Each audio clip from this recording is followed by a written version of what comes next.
Was good. Was good. CSGs will go down. Another L for the Rockets.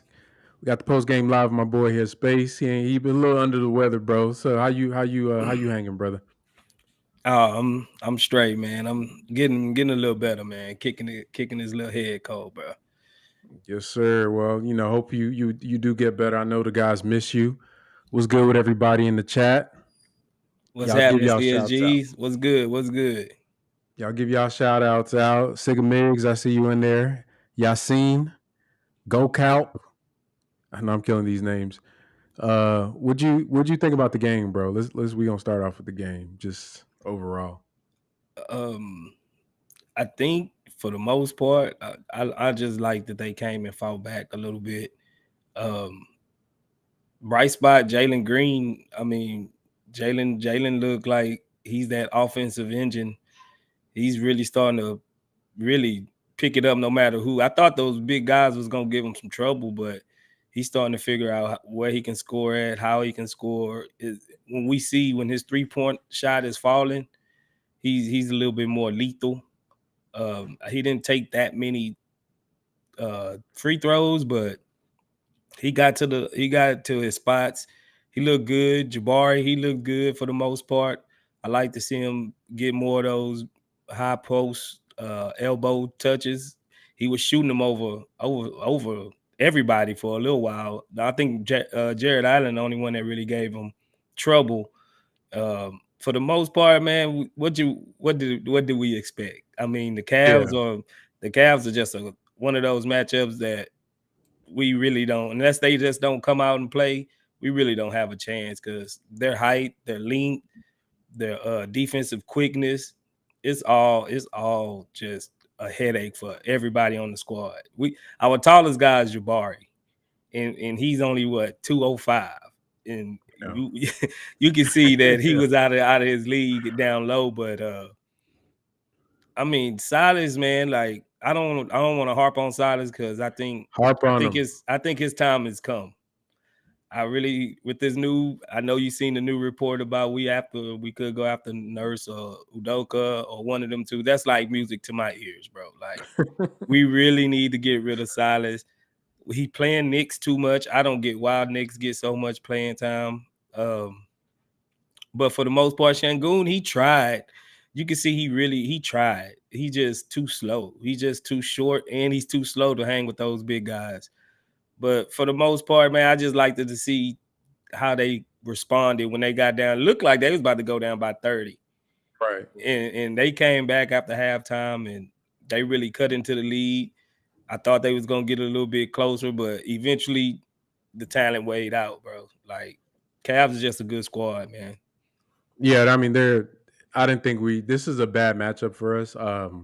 Just off of just team build. I mean, at everywhere you look, there's a mismatch, and yeah, the twin towers on the inside for the Cavs really gave our guards a lot of trouble.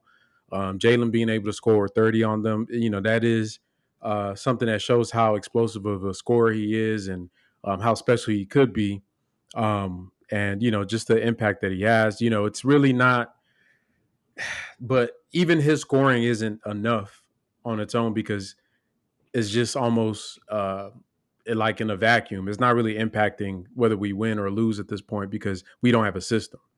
So if and the way I see that is like if you put in the defense in a bind because your system is just killing them and you scoring in that system, then overall you're gonna win the game. Like that's gonna put you better to win than just a guy on his own just scoring 30 or 40 because it's really all right, you're gonna score 30, but everybody else is gonna be bad. So um, that's a Silas thing, bro, and it ties into what you just said. Like the dude is long overdue. Honestly, this might have been one of the longest tenures on bad performance that we've, probably in NBA. It's gonna got to be top 3 or 4 in NBA history. Just how bad a coach is and not being fired. Because the reason he has the worst record over X and X in the game because most dudes get fired after that point.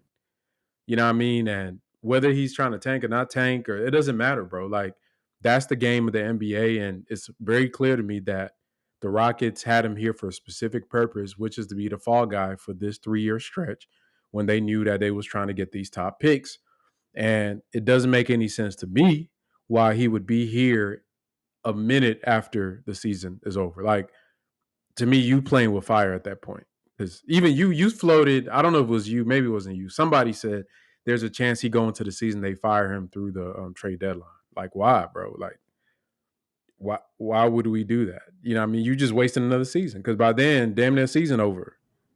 Yeah, I got that from Uncle Mike. Uncle Mike, You gotta stop listening to Mike. Mike said that, bro, because you know me, I wanted him gone at this trade deadline.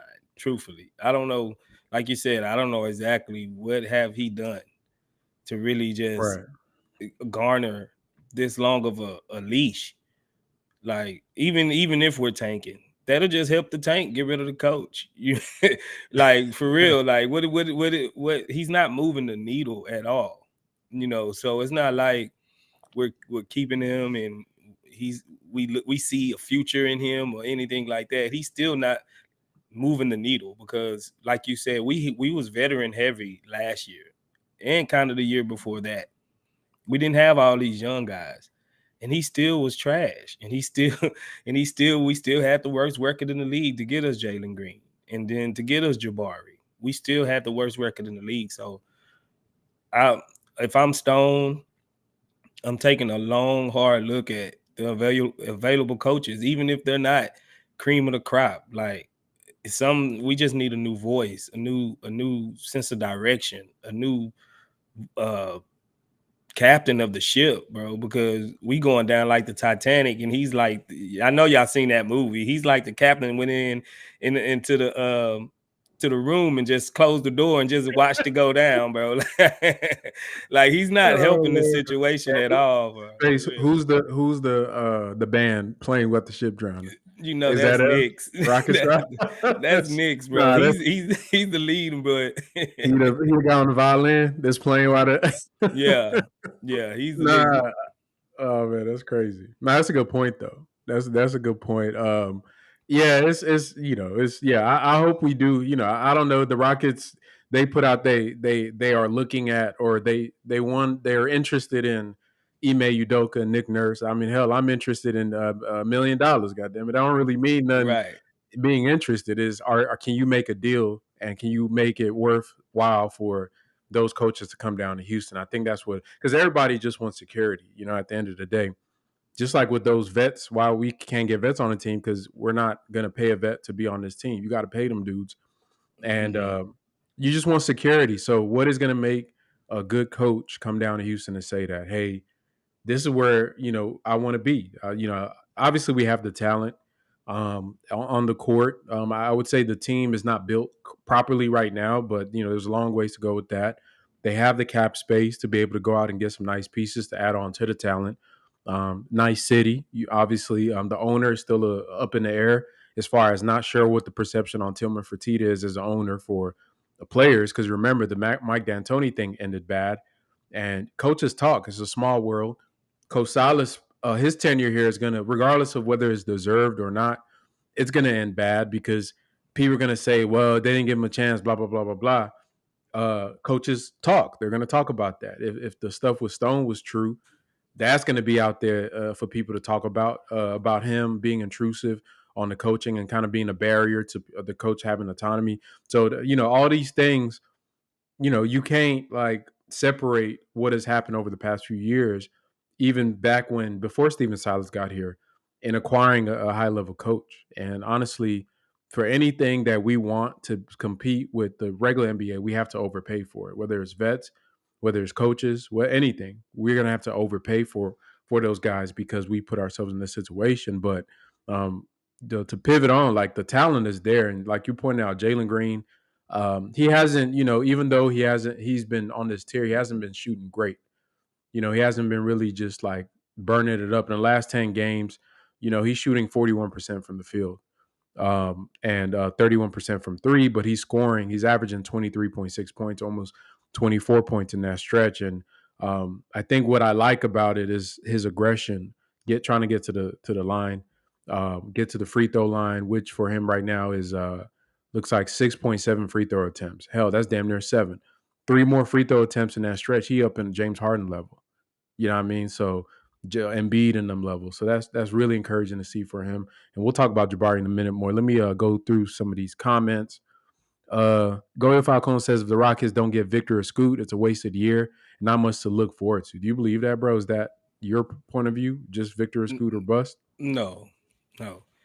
I like you seen the video I had just put out, Yep. and I kind of went through some of their film, and I really looked at some of these guys. Our 3 spot is really not solidified. As a if we can get a top 5 pick at the 3 spot, bro, we might be cooking. Really, we might be cooking.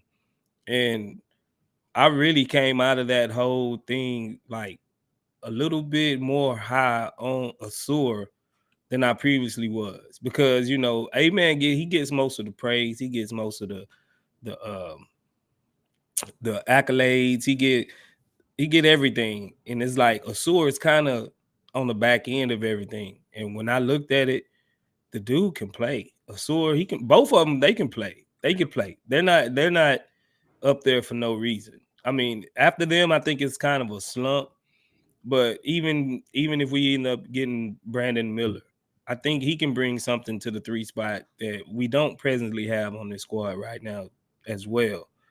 But I really came out looking like Asur. He's 6'7".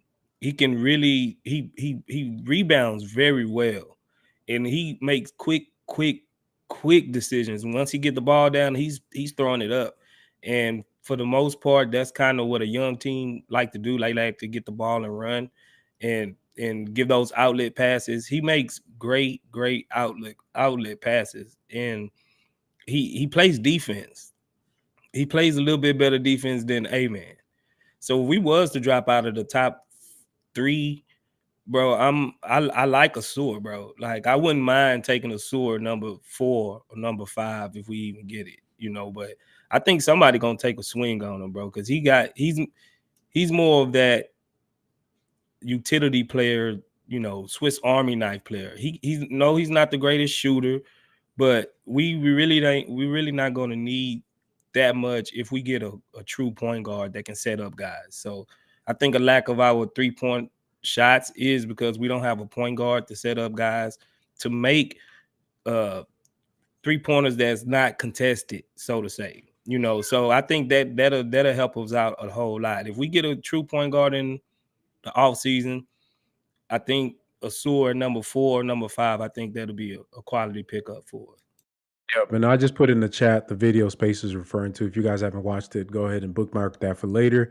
You can watch it. He goes through his top 5 prospects in the draft right now, and yeah, the Thompson twins are interesting, bro. Like, I go like as far as that. I'm locked in with Wemby at 1 and a Scoot at 2. Nobody's gonna talk me off of that. I just love what Scoot brings to the table, but I don't think people understand like what they're looking at with a player with his explosiveness and the ability to read the game at that level. Like, that's not a usual combination, because a lot of guys that have that athleticism, they're lazy when it comes to like other parts. They just kind of rely on that. So when you get a kid that actually works on his game and is a pure athlete like that, you have a chance to do something special with that. So, but the downstream from 2, it's like it gets real interesting because one day I'm a man, one day it could be Brandon Miller. I'm really not high on Miller, honestly, to be transparent with you guys.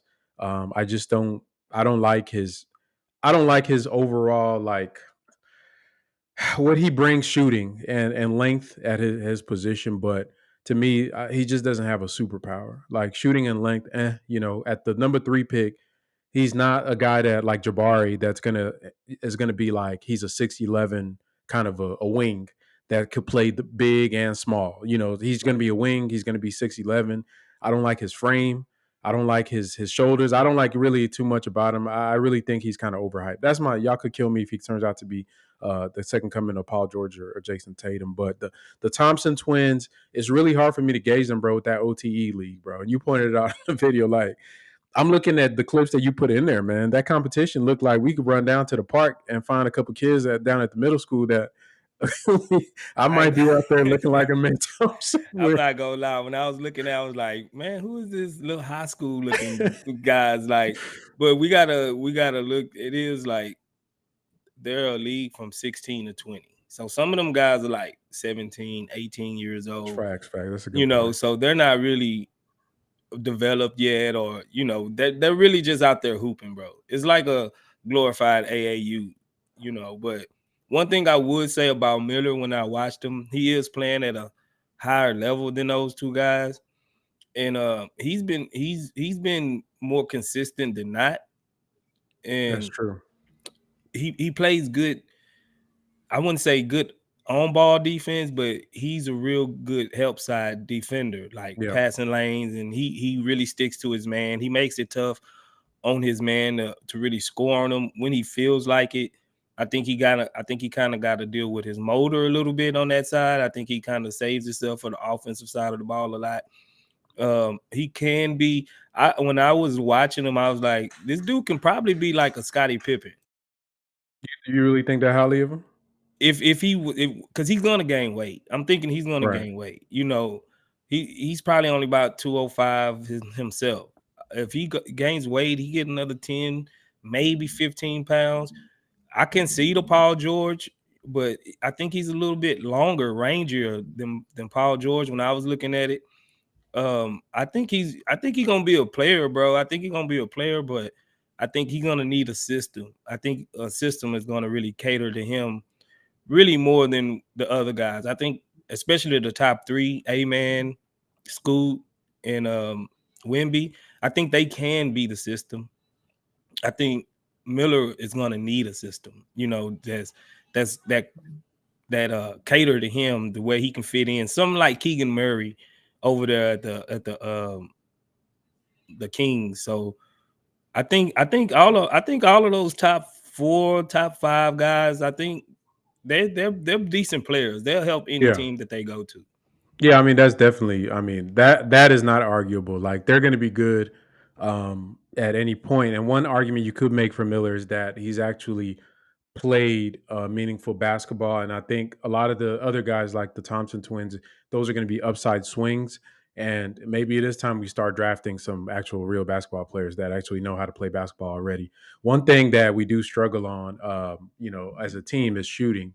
In this game versus the Cavs, the Rockets shot, let's see, from three. Oh, this is nasty, bro. 24% from three in this game. In the past 10 games, let me read off. Alperen Sengun, 16% from three. Jayshawn Tate, 25% from three. KJ, 26% from three. Garuba, 27% from three.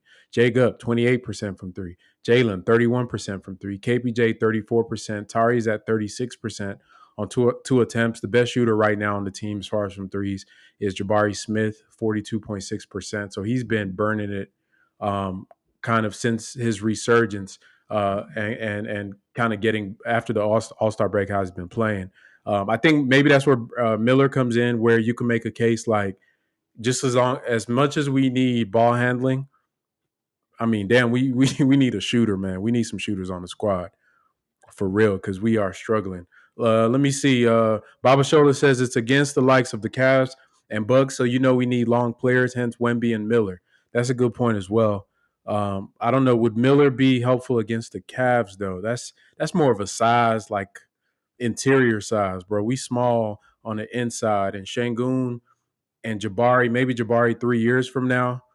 Shangun, I think one thing I saw space from this game that the Rockets didn't really take advantage of enough to me is, and why we struggled a lot is one of the advantages I see that we had was actually Shangun's size on Evan Mobley, and they really never really went to it to try to post up Mobley and make it a little harder for him because if Shangun gets Mobley, if even the few possessions where they posted it up, it did draw a double team because he would just barrel him under the basket. Then either Allen or one of the perimeter players would have to come help and try to strip the ball.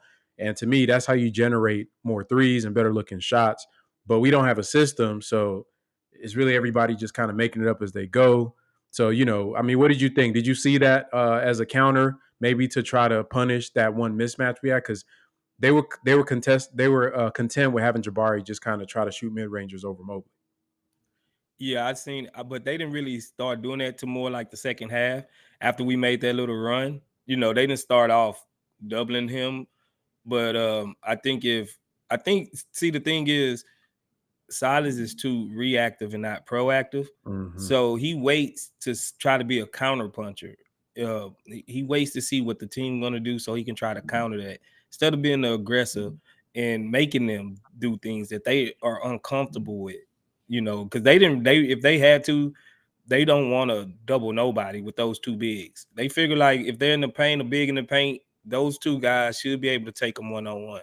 And the fact that Sengun was able to make them start doubling him, I think Silas should have went to that early. I always been a inside out guy for the most part.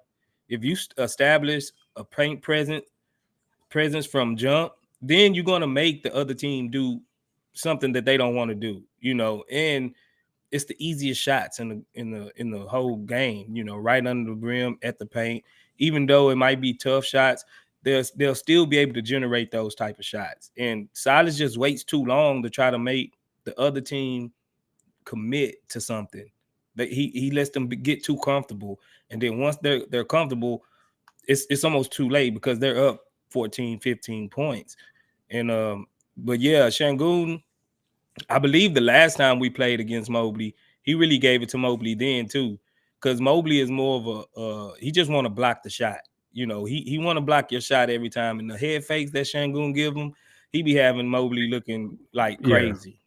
So that's a good strategy to feed it through Sengun to begin with, but I think we just went to it a little bit too late. Yeah, man, you hit that straight on, bro. Like it's, I don't know, maybe the moments is too big for Silas, or he's just very stubborn about his system. But I mean, there to me there were mismatches there. Like another one, and this was in our group chat. Mike from Twitter was pointing out that the pick and pops were available for Jabari as well. A lot of times when he was a screener for the guards, they would just drive into like five guys and try to take a very bad contested 2-pointer over the outstretched arms of a 7-footer rather than having Jabari right there. Because initially, it's like the Cavs knew they weren't going to pass it to Jabari and just abandoned him, even though they, like I just told you, he's shooting 43% from three and pretty much damn near for the past like month. And when he would screen, the man that was supposed to guard him would literally abandon him and go in and try to double whoever the ball handler was, and they still didn't pass it. And stuff like that, you see that, and like I don't know, man. If even though if you see, if I was a coach, I see that, I tell the guys like, bro, get hit to him, get it to him, and like I wouldn't just clap and tell them good job like Silas does. No matter what they do, hell, they could shoot the referee and he gonna clap and tell them good job. Like the dude always clapping. It's Yeah. annoying, bro. Like stop clapping. This dude just stopped playing in the middle of the play. You over there clapping at him like he did something good. But Jason Garrett. yeah, man. It's just the Jason Garrett, man. That's exactly what it is. Go Your Falcone says that, or Falcon. I don't know if he's Italian or whatever. Rockets need to make some serious changes, starting with firing Silas, trading KPJ. Rockets don't have any structure. They're all over the place. Yeah, KPJ didn't have a great game uh, today. Like, let me look at his stats from this game. 36 minutes, 25% from the field, 0 for 3. He had 3 rebounds, 4 assists, team low minus 19. He didn't really take that many shots. I think the double bigs really confused our guys, bro. Like they usually are used to getting their way with these switching teams that they might get like a Al Horford on them and be able to take them to the basket. But man, the Cavs, I think they, last I checked, they had the best defense in the NBA. They are committed to that paint defense, man. They're gonna make you shoot it, and they're gonna contest on your shot. So it was like they couldn't adjust in real time. Like you could see them just banging their heads against the wall on trying to attack these. Like you're not gonna like attack Jared Allen and Evan Mobley, bro. Like it Yeah, wasn't there. you hit it on the head because the games we win, we have to score like 65, 72 points in the paint. And when we can't get to the Facts. paint, we're cooked.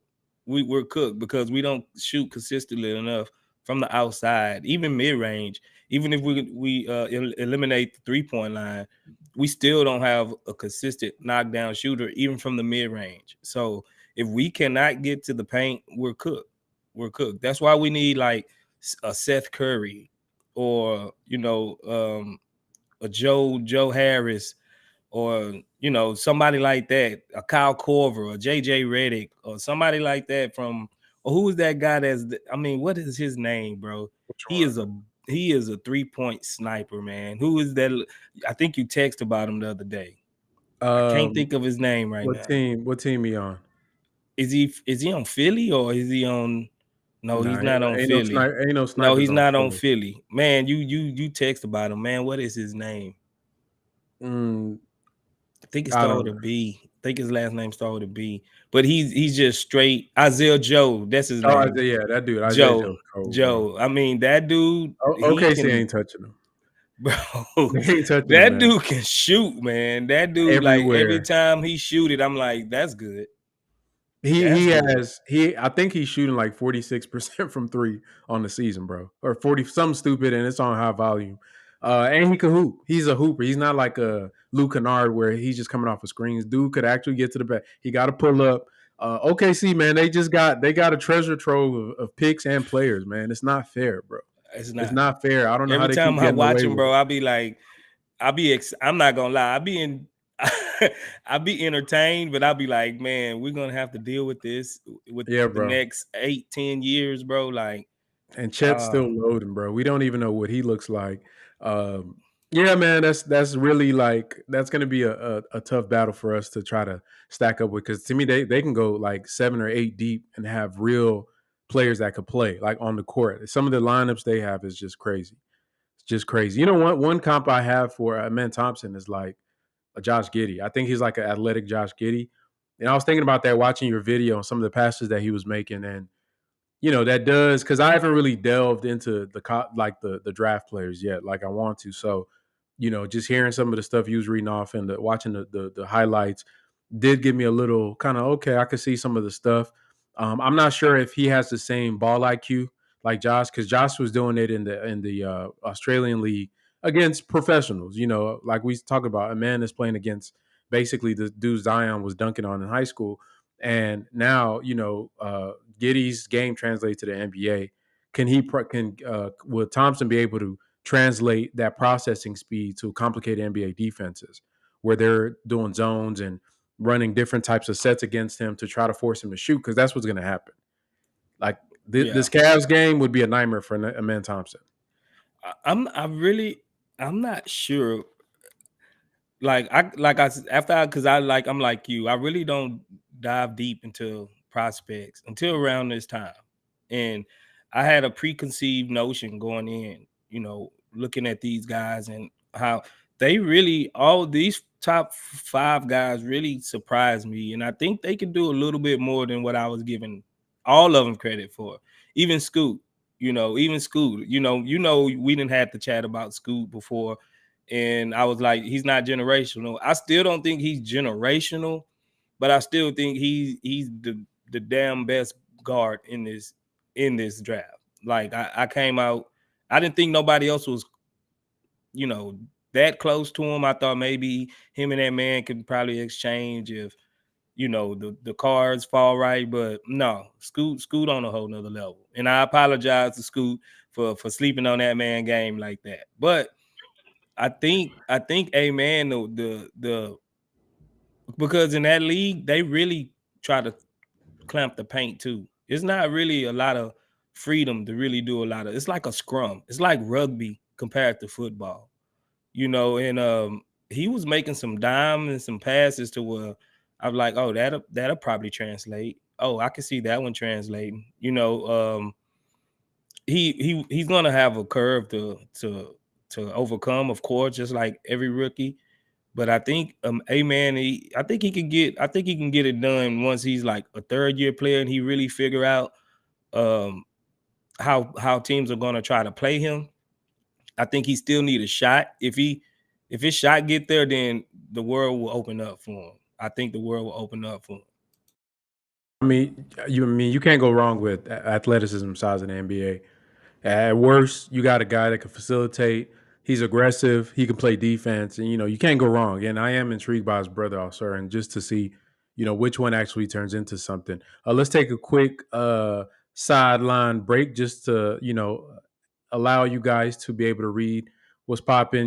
Thank you guys for joining us. If you like the channel, the content that we give to you guys, please be able to click the like button on this video, click the subscribe if you're not subscribed. You see the Chiron at the bottom there. If you also want to support the channel, please hit us up on Cash App at HTX Chop Shop, $ HTX Chop Shop. So support the channel as my daughter tries to come in here and interrupt the live stream. But yeah, back to this game that we have. Let me see. One of the players I saw, and I love Tari Eason, bro. Tari's my man, but what what was he like? Is this dude like he's so like one day look like, damn, this dude's the man. Then he has these games, bro, where he just looks unhinged sometimes. And not that he was playing bad, but damn, bro, how many times do you need your shot swatted to learn, like, bro, just stop. You're not gonna pump fake. It'd be both Evan and Jared next to him, and he's still trying to like throw up floaters and stuff. Like, man, yeah, Tari got to clean that up, bro. I don't know. I don't know what he think like he's gonna overpower them guys. Like I don't know what he be thinking. I understand. I think what I'm gonna give him the benefit. I think this is what I think. I don't know. I think he thinks that he's gonna get like a 3-second call in the paint, so he try to force something up so he won't get a turnover or anything like that. But he can always kick it back out and go reset a play. I don't think he's processing it that much. And then when you on a tanking team, and I think he thinks he should be playing probably more than he actually plays. I think he's thinking like this is my opportunity. I can't not do anything. So Tari, like you said, man, he's like a mixed bag right now to where I'll be like, oh yeah, Tari good. Oh no, Tari, why? Oh yeah, Tari. Oh no, Tari, why would you do that? So I think he just needs to slow down a little bit. First of all, just slow down a little bit, and then maybe he could just start processing the game a little bit slower. And because it seemed like his mind want to do one thing, but his body does something else. So yeah, Tari, I think he just need to work on his consistency, man. That's it. Yep. Saying, let me get some of these comments. What up, Terry? Terry shouted us out. Miller's low key a good pick and roll player, playmaker too. Solid. Yeah, I've heard about his ball handling, and that he can make a couple of passes. I think it's hard to gauge because we have so many needs on the team. It's really hard to see. Juicy fruity. I think that's what that says. Even though we lost, at least they tried their best. That is encouraging to see because I've to me, they probably 1 or 2 games from 1-2-3 Cancun, bro. Like, it's gonna be a point where it's like, man, we getting killed every night, and they tried. So as long as they keep trying, you really can't be too mad at them. This era of Rockets basketball is winding down, so thank God. But man, I'll just be happy. I know it's gonna suck not having basketball for like the Rockets for a couple of months, but man, that'll be the I think we all need a break, first of all. And second of all, like, just looking forward to better days and just a more competitive team. I like to argue about real stuff, not just random dumb stuff like all this randomness that we talk about on a day-to-day basis. Scott Martin says Miller, in my opinion, is much better than Asar.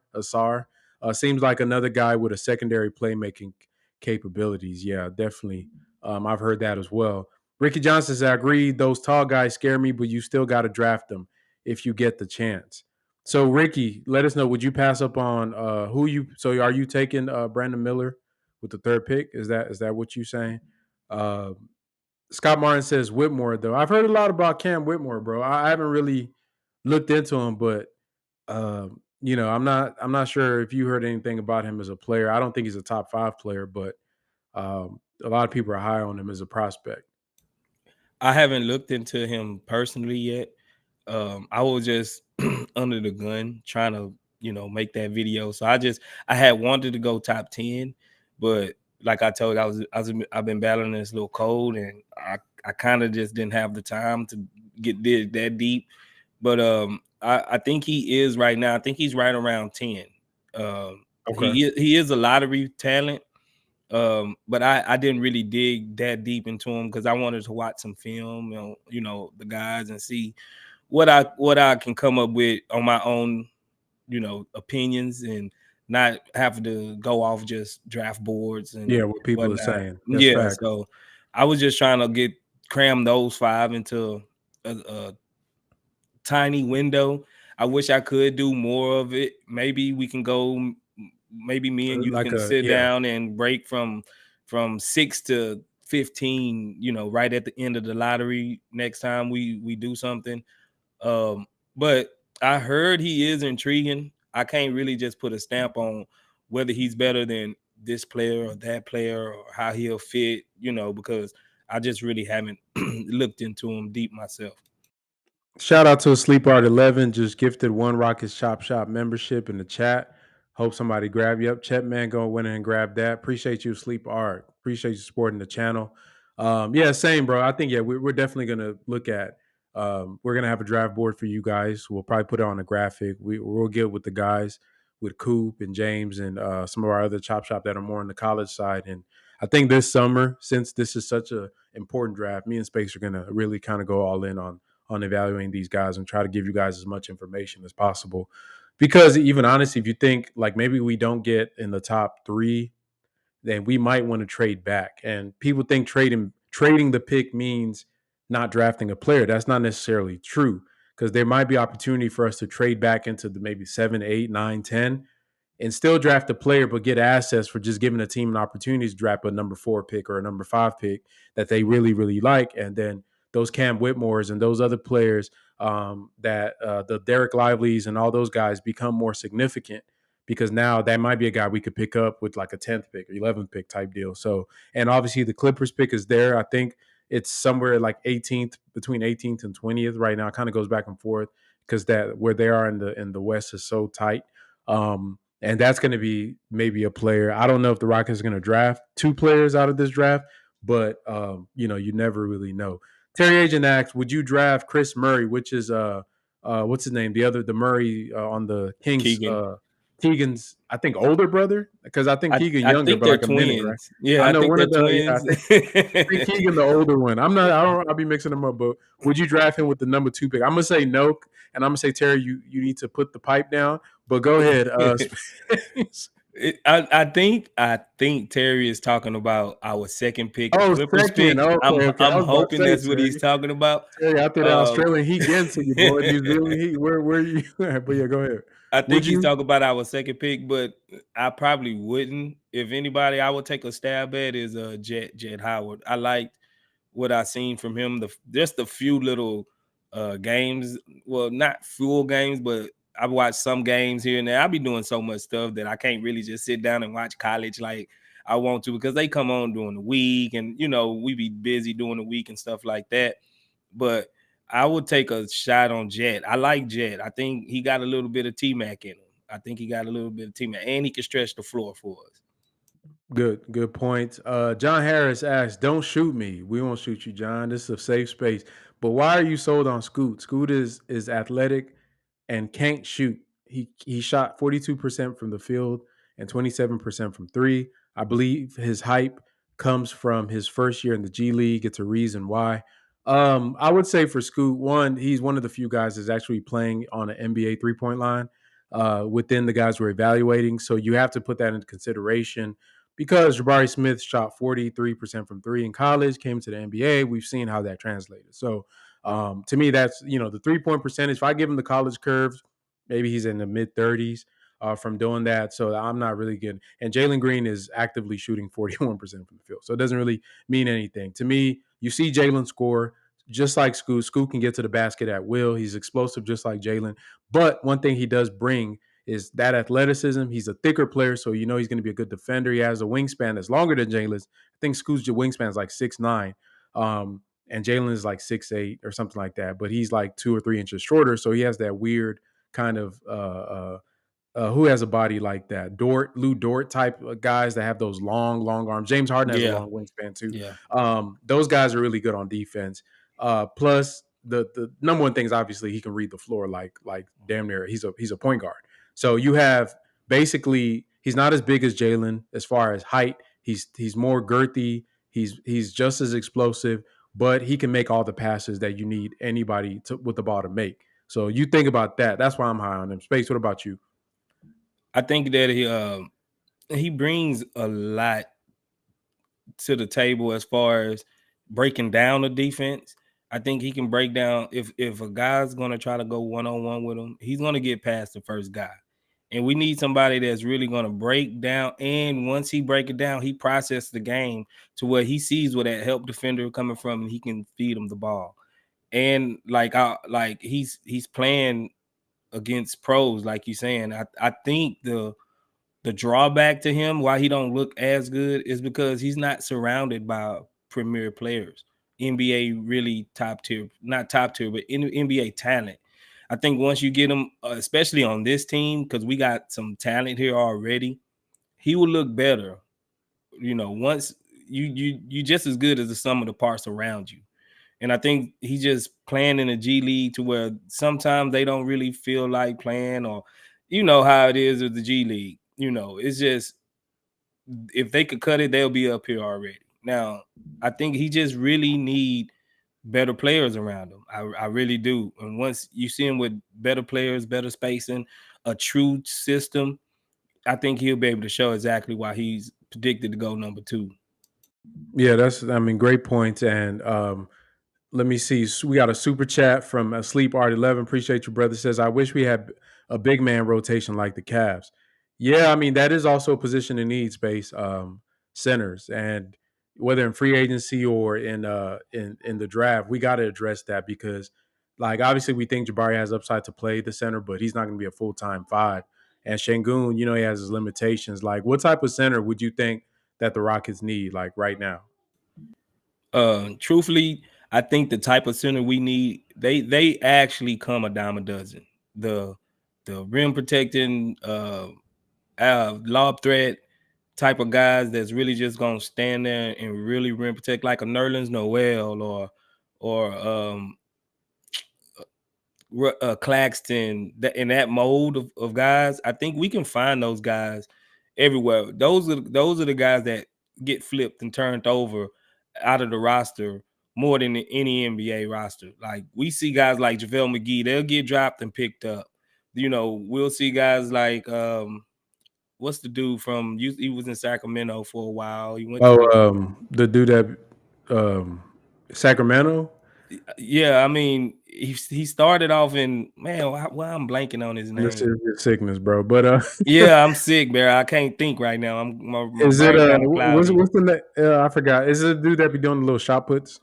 Yeah, I mean, like we can Yeah, I know who find you're that talking about. type of mold of guy. Like those guys are real easy to find. Just like Yeah, just like those, I don't think we need to draft for that need right now because we got so many holes otherwhere. Like a true point guard, a true three. I think we can find those guys here and there. Like they get dropped and picked up. So those guys we can get that type of guy in free agent with the money we have. I don't think that's a necessity that we need to draft for right now. I think we just need one draft pick on this roster because we seen it's a lot of guys that we have right now that really haven't even been developed yet. Garuba haven't been developed. I think Josh Christopher haven't been developed. We see Tata still haven't been getting his chance to develop.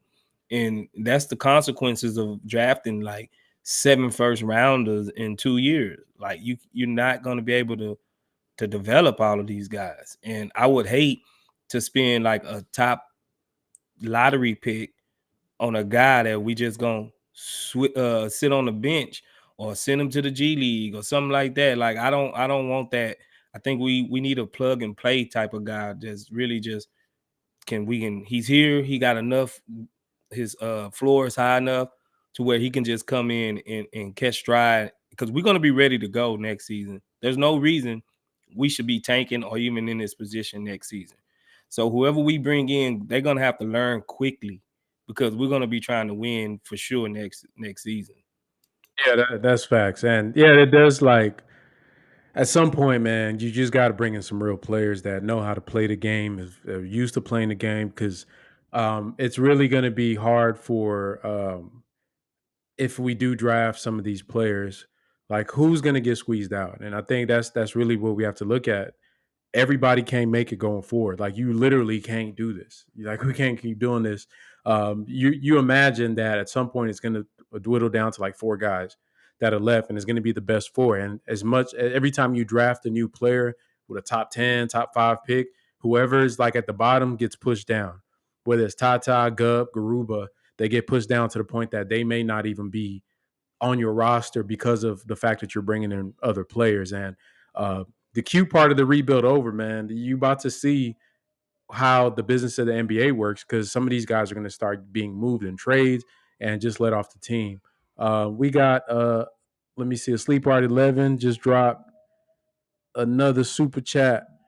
Says here, meant spacing Jabari and Sengun in minutes like Cavs. I'm not sure. I think he was referring to Jabari playing the 5. Do you think that would have been a good counterpoint for them to try to use to draw some of the bigs out the paint, putting Jabari at the 5? Tonight, no, because those guys they're good in the perimeter too, like you were saying in the chat. Mm-hmm. Like those guys are good perimeter defenders. They're just not good rim protectors. They're not slow-footed. They're not there just to clog up the paint. They'll jump out and hold guards. They'll jump out and hold wings. They'll jump out and hold anybody with the ball. So I don't think that would have probably made too much sense. I'm not saying, hey, try it, but Jabari, he once they come out on him, you see, he can't really break them down and get past them. You know, he tried a couple of times, but it didn't work. It really didn't work. So I don't think that would have moved the needle much. I just think we need, for guys like that, we need guys like them, you know, that can do multiple things and be big and get switch out and make it hard on them just as tough as they're making it hard on the other team. So yeah, I don't think that would have probably moved the needle much, but against certain teams, yeah, that is a good thing to do, to put Jabari at the 5 and then have the center come out like against like guys like Nurkic and guys like that. So I think these guys are just too athletic, too long to really, that wasn't going to move the needle much. Yes, sir. Go if Falcone thinks Draymond would be a great veteran addition. Yeah, I think Draymond would be great on the team. Just to kind of get the guys to a winning mode. I don't know if he would come here, and I don't know if I would want to pay what he's going to want to come to Houston. I think Draymond would take a discount to go to a championship team. But I think if he's coming here, bro, you got to use. He probably wants as much money as he can get. Because I mean, even though he's not going to add really much on the court as far as like stats and stuff, but a guy like that in the locker room is definitely all that like pouting and all that is going to be out the window because we see how he get down. Like he don't play, and really got to respect this game for doing that. Let me see. Brandon Simpson says, "How many of these players will be on the team next year?" I'm gonna go 5. Let me see. Next year, I'm gonna give you my number. Let's see. I know Jalen, Jabari, Tari, Sengun, so we can start there. Just assuming that they don't trade any major trades. I think Gup probably gonna be because maybe the clothing contract is longer than this next season. Garuba, I don't know, man. Maybe Garuba go down to the G League. I think Ty is gonna be here. I think they're just gonna keep him in the G League and just keep kind of bouncing him up and down as that 15th player on the roster. I really don't think they have to like unless they're gonna trade for a player. They don't really have to. Like to me, spots Knicks. Okay, yeah, let's get Knicks out the way. Knicks, Boban. Who else we got on this roster? This Frank Kaminsky, DJ Augustine. Those are four spots right there that you could bring in real players in to kind of fill in. So you still have a lot of like I'm not going to call them wasted slots, but we have slots of guys that aren't playing basketball or aren't lending to anything, but just warm bodies at this point. So yeah, I definitely think at least 4 or 5 of those spots can be moved on without really impacting your quote unquote core players. Shout out to Sleep Art dropping another Chop Shop membership that He was dropped picked 2 up. more. 2 more. Okay, Yeah. this one was picked up by Ray Ben Handsome. And the other EF one was picked Hutton. up by EF Yeah. Hutton. Man, shout out to you, Sleep Art. He is the chat boss right now. For the He's night, yeah. killing it. Yeah, you He killing it, killing brother. it right now. Good, big up to you, Sleep Art. Yes. I think we just need to keep 4 guys, bro. Truthfully, 4 For like guys. total, Yeah, total. And I named your 4. I think it might be a possible that it depends on if we're trading or not. I think it might be, of course, the 4 you said: Jalen, Jabari, Sengun, and Tari. I think those 4 guys, just we can keep them for sure. For sure, everybody else, they can be on the chopping block for me. And depending on who we try to go get, like a Jalen Brown or somebody like that, 2 of those guys from the 4 might be gone as well. Bottom line, I would just really, if you had to twist my arm and say we just had to keep 2 of those guys and trade 2 of them away, it's Jalen and Jabari. I'm sorry, Sengun fans. I'm sorry, Tari fans. Even though I love Tari, I think he can be something one day. But in order for us to get out of the weeds, man, it's certain sacrifices you got to do to start back winning.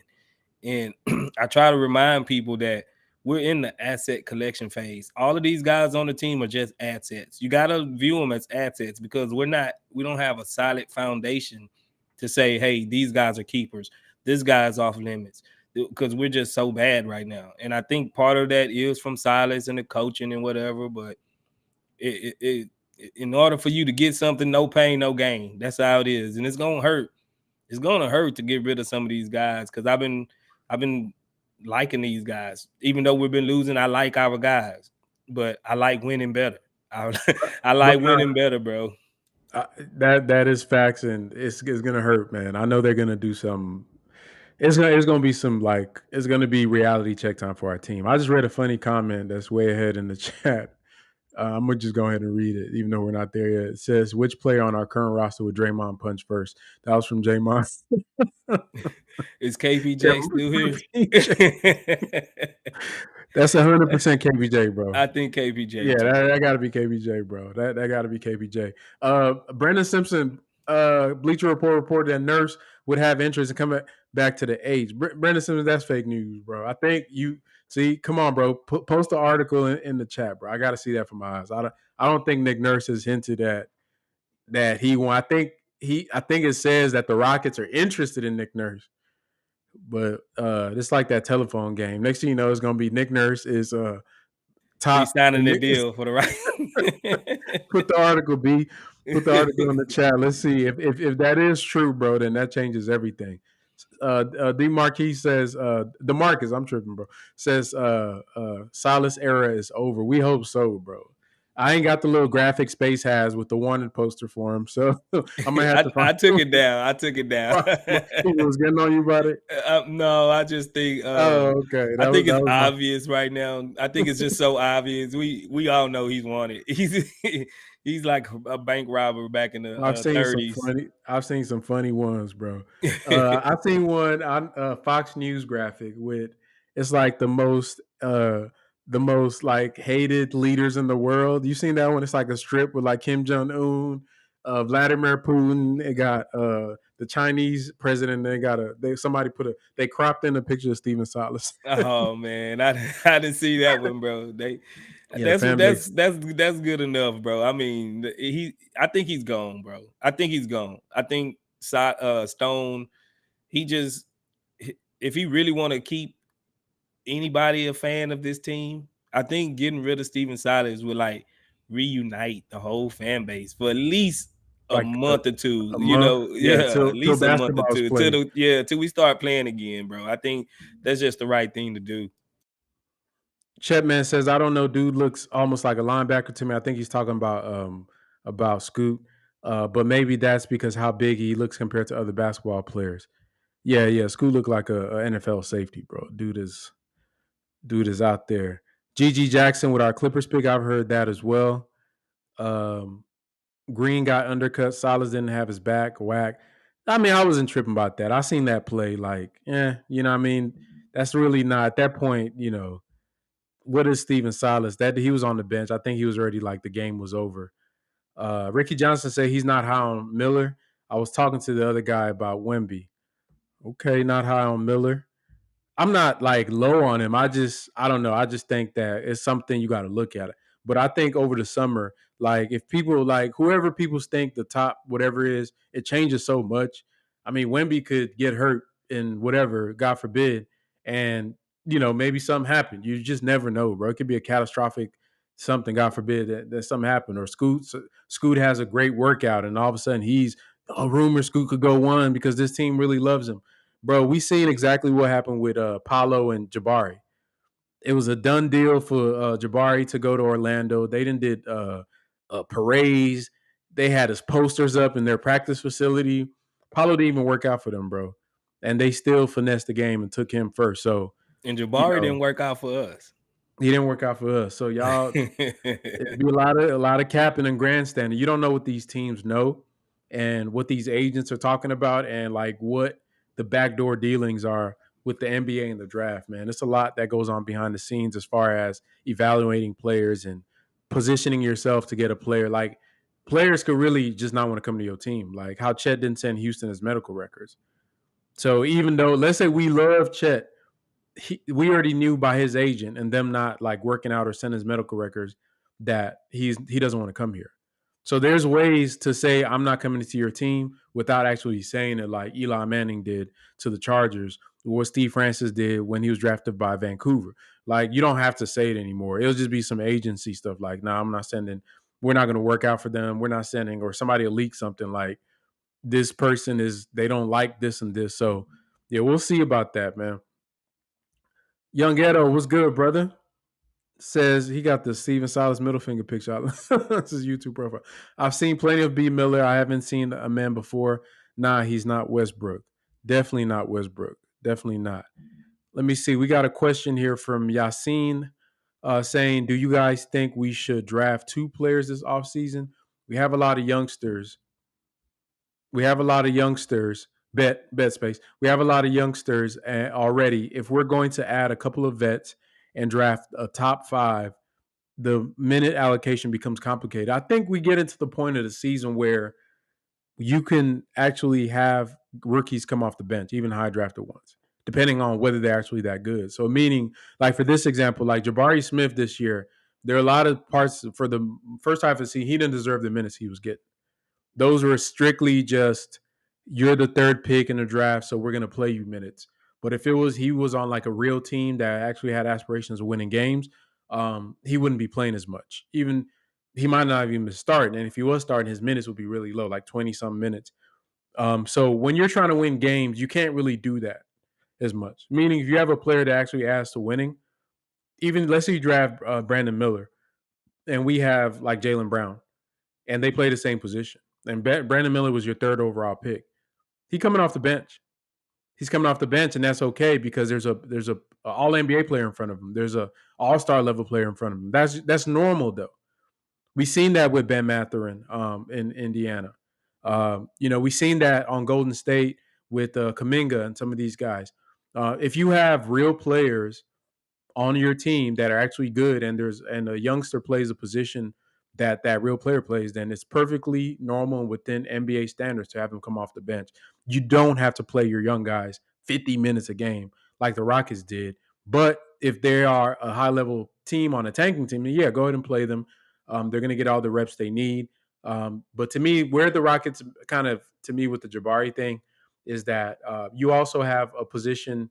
If you're not going to play him and Tari on the court at the same time, I would have loved to see Tari and him split minutes down the middle as Jabari got used to the game, so he wouldn't be as bad off as he is now. What I mean by bad off is not that Jabari's bad, is that his stats are so bad right now, it's going to impact his like rankings within his class.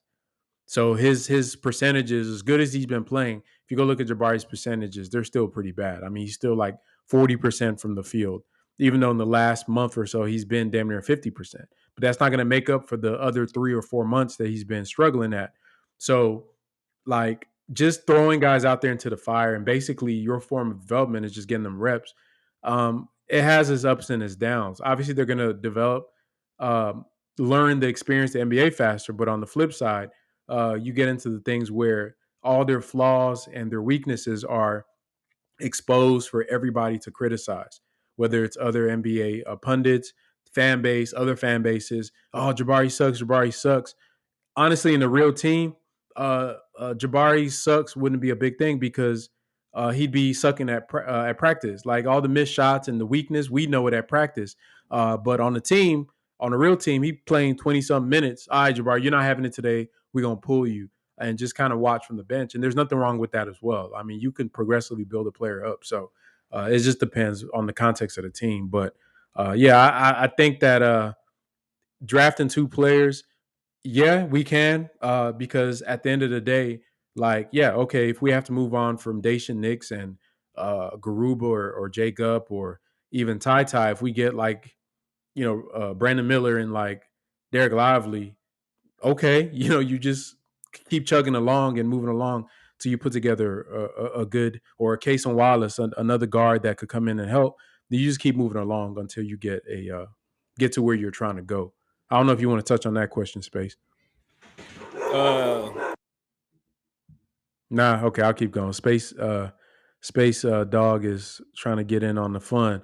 Okay, let's move on down in the chat. Let me get caught up. I'm a little bit behind. Let's see. Chatman says it's on orders from coaching staff. They don't want him shooting threes, and this is the question about the Sengun thing. They don't think he's good enough to shoot them.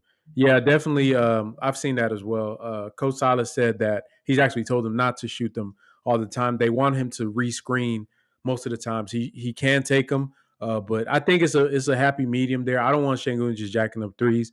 He does need to take them though to keep the defense honest. But if you're gonna miss them, then you got to weigh out, is it more good than bad for the team for him to take those threes? But I feel like there's, just like with the Russell Westbrook thing, like when people first, when Draymond was playing Russ so far off the ball on the Clippers, and people were like, "Oh, see, this is why you can't have Russ on the floor."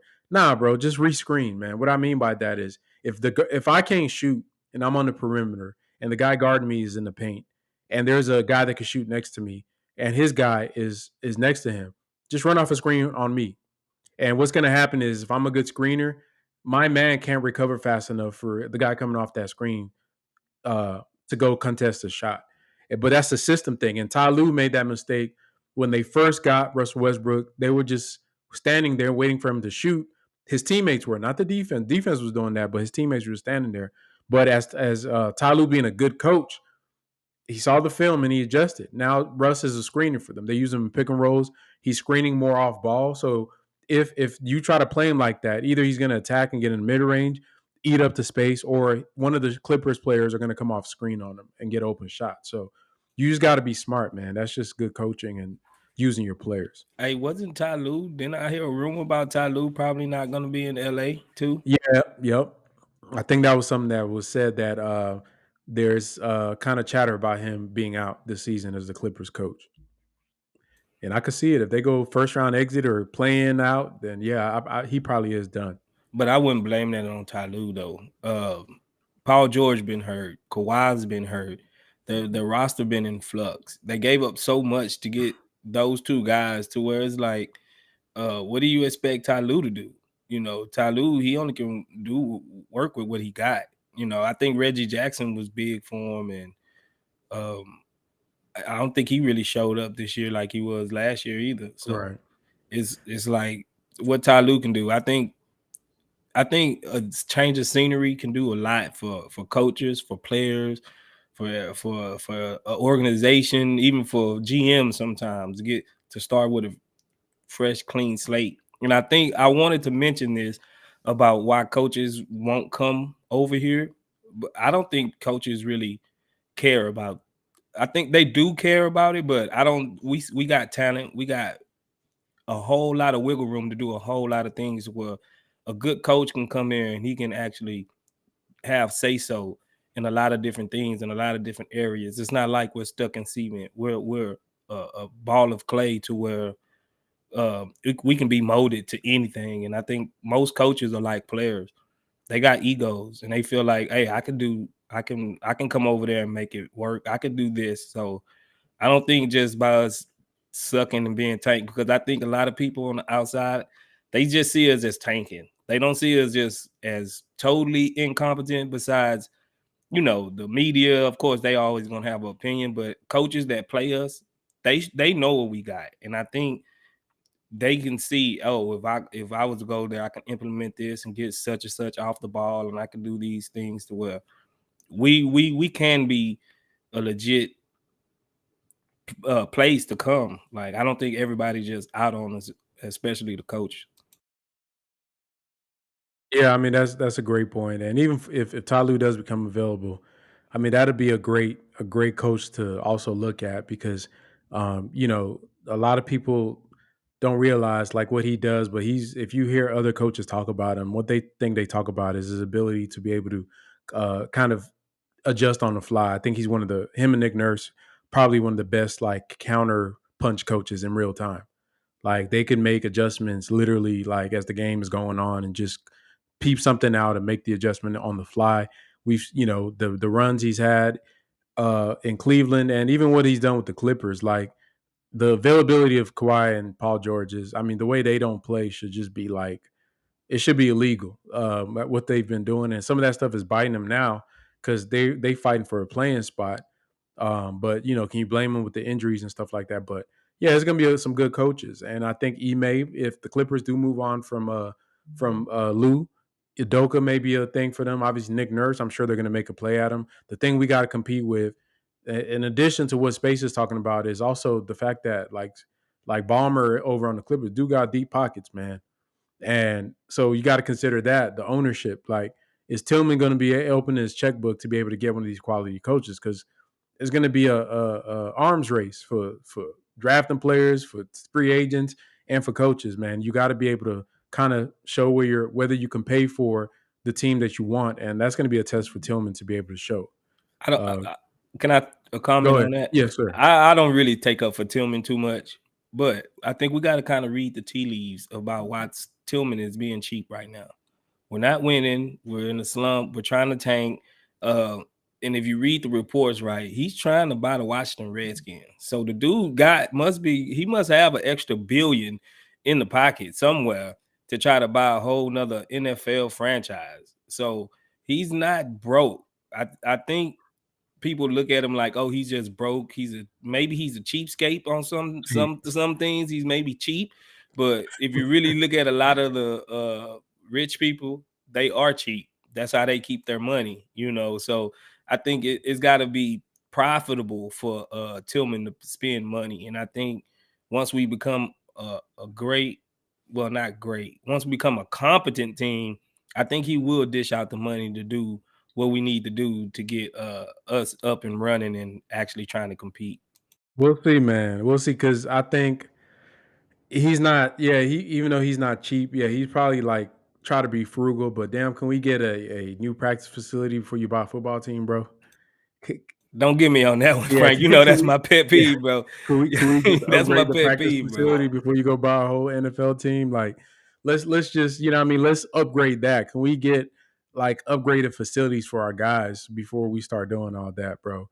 But let's wrap this up, bro. Because yeah, I know it's Sunday, people got to get ready for work. But yeah, the Rockets, they got 7 more games left in the season. I'm not sure if they're going to do the thing where they just shut down the guys, the good players that we have on the team with a couple games left. But definitely from these 7 games, we want to see them kind of keep building on some good habits. You kind of hope. I wish DJ Augustin gets some burn, but I don't know if they're trying to ramp him up. Um, but I really don't know. I have no expectations for the team. This next stretch. If they do play hard and finish out the year strong, I think it'll go a long way for them as far as confidence going into the offseason. That's why I do like that they're trying because it does matter. I think it matters how you enter the summer. Are you going to enter on a high note, or are you going to enter like getting your brains beat in by like 30 and 40 points like we saw with the Grizzlies game? So you just hope they finish out strong so we can have more to look forward to in the offseason, bro. But Space, any closing words? I'm like you. I really, truthfully, I really don't care if we look bad or good for these next 8 games. Truthfully, I'm just ready for the offseason to start, for us to get rid of Silas. And as far as Tillman, I did used to work for Tillman, not right under him, but I used to work at one of his restaurants when I lived in Galveston. Oh, okay. And to say, I mean, he pay his employees pretty good, and we see Okay. the U of H facilities. He did good with those, and I would say that he's not broke, bro. He's not broke. Okay. He's not broke. I can guarantee you that he's not broke. But yeah, as far as this team goes, man, like I'm, you know me, I almost had a nervous breakdown. they put me through hell this season, and it's gonna be a welcome sight to end the season and see the ESPN bing bing bing dun, The dun, dun, dun, graphic. dun. There go the graphic. Silas is gone, and we Would can they even put it on, bro? They probably put it on the little bottom ticker like we have right now. yeah. It's not. They won't even make an announcement. I think it's for a lot of people. I think it's already a foregone conclusion that this man is gone, and rightfully so, bro. Rightfully so. Like you were saying a while, like early in the season, you don't really want nobody to lose their job, but I think it's going to be the equivalent of making the playoffs for the Rockets. We gonna have to see so many people smiling and waving their hands up and got banners out like we're Oh my free, god. like we're Nelson Mandela coming out of the camp. Like we've been in jail for these last 3 years, bro. It's gonna feel like a welcoming moment just to get Silas out of here. And I think he need to take most of the coaching staff with him. I really do. I'm hoping whoever comes in, they clean house, bro. They clean house. I love John Lucas. Just have him in a role that's just Yeah. a consultant type role or something. Just pick his brain. He don't have to be actively on the roster to make an impact.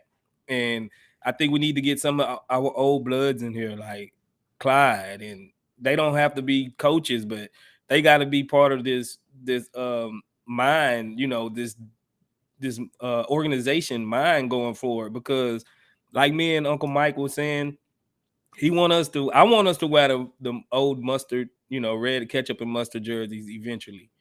But without none of them guys here to tell the young guys, oh, this is why these jerseys are significant to us and why we, take pride in wearing this ketchup and mustard, bro. Like, I think we need to get some of these old heads back here so we can establish a real culture and people and these guys can see where they're coming from, who they're got the torch passed to them through, because I think that's a big part of an organization. You don't want to fail the guys that came before you. You don't want to look worse than they made us look. So I think that'll be a good step in trying to build up the culture and build up some type of sense of community with the Rockets, man. Man, beautiful words. With that said, ain't nothing else to add to that. Appreciate y'all for joining us on this Sunday night. I think Rockets face Knicks tomorrow. No, not Dacian Knicks, but the New York Knicks.